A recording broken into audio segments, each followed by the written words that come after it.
Hello hi समस्त को जुहार जी माँ समले जे जगन्नाथ सकालू उठी करी मुई आज क्या करछे पूरा देख मोर कारनामा फास्ट तो उठी करी मुई मुँह कान धुई करी भाबसी मोर मार पैसा चुरामी आलमारी नु देखला बेले सत्य रे बहुत पैसा थी मोर मार पर्स थी मोर मार पर्स नु मुई पैसा के बाहर करी सीधा भरी देसी पॉकेट थी और पॉकेट टी भरी सालार बाद मुई सीधा साइकिल धरी करी पले आईसी घर बाहर के और घर बाहर के पले आलार बाद आट रहमी मोर माँ देखले मते आट छाड़बा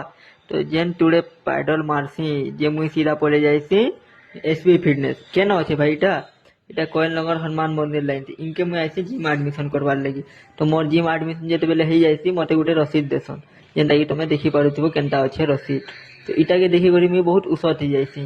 उसत ही सालार बाद भाबते मुई किसी गोटे खाइमी काजी मोर पाए बहुत सारा पैसा अच्छे मोर मार आज चुरी तो पैसा के धरी करी मुई सीधा पले आईसी नाश्ता दुकान की और 20 टका नाश्ता किन करी गप गप खाई देसी खाई खा सालार बाद मुई पले आईसी सीधा कटसन क्रिएशन के काजी की मोर टाइम ही गला न 10 बजी गला न मतलब ड्यूटी तो ड्यूटी टाइम भाई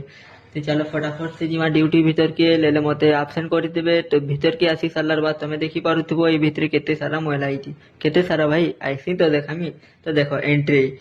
तो एंट्री कलार बाद देखो बहुत सारा महिला आईची के न भाई तलके तो देखो यार तो इटा माने मुई हिसाब करती तो जल्दी से जल्दी तुमको नेक्स्ट वीडियो थी मिलू हेटार लगे मते लाइक कमेंट शेयर जरूर करो जय माँ समलेई।